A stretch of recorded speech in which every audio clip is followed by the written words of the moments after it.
In this video, we're going to do a side leg series. This is a great series for strengthening the glute med and glute min, which help to really give stability to your pelvis and suction that hip bone into the socket. So we're going to start with your knees at about a 90-degree angle away from your hips, and we're going to lift your top knee and heel and then control back down. Think about that low belly drawing in, and your pelvis is really staying stable. So you can see that she's not rocking forward and back. For some people, they need to line themselves up against a wall when they start doing this so they can feel the sensation of rocking forward and back. So this is just a parallel lift. Now I'm going to glue the heels together and then fan your knee open for a little clamshell. So this is working those external rotators in the hip joint. Now it's best to not be with your head lifted because that's going to put your spine into a kind of weird position. So if you can just rest your head down on a pillow or on your arm, that's great. As your legs get stronger, if you'd like to add some resistance, you can grab a little small hand weight and rest that on your leg and lift and lower. Now we're going to lift the whole shape up and go knee to knee and then come up and over heel to heel. And knee to knee, heel to heel.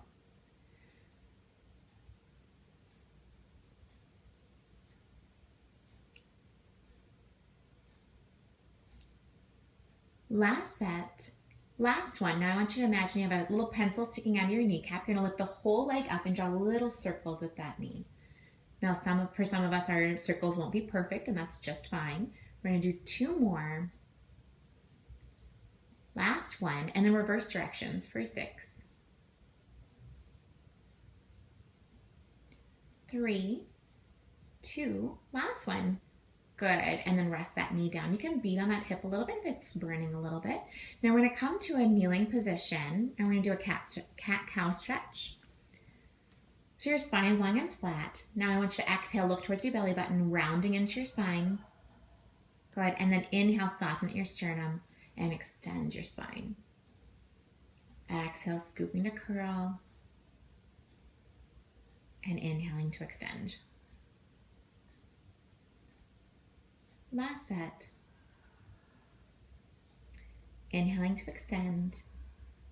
And now come back to neutral. We're going to do a little wag of the tail. So look over your right shoulder towards your right hip, drawing your shoulder and hip together. And then draw your left shoulder towards your left hip, drawing the shoulder and hip together.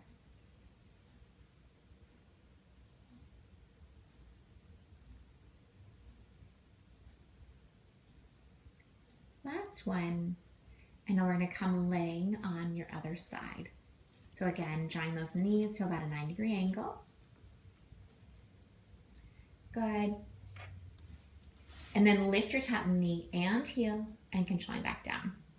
Again, the belly button's drawing in, your pelvis isn't rocking forward and back. The goal isn't to get the most range of motion you can, because sometimes people will increase the range of motion by rocking their pelvis forward and back, and that's not keeping the work in that glute med and glute min.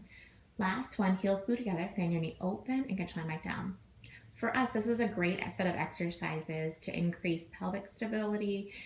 Sometimes we'll have runners come in who are having a lot of knee pain, and just doing this set of exercises, even though it's in the hip joint, will actually improve their knee pain.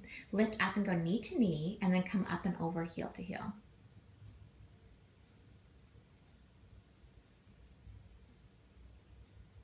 This is internal and external rotation of the hip joint. Last set, last one.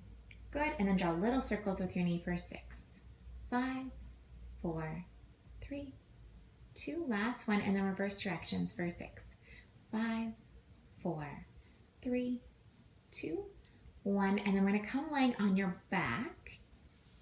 Cross your right heel over your left knee. For some of us, that might be the most range of motion that you have. If you can go further, grab behind your left leg and pull that left leg in towards you to give yourself a little additional stretch.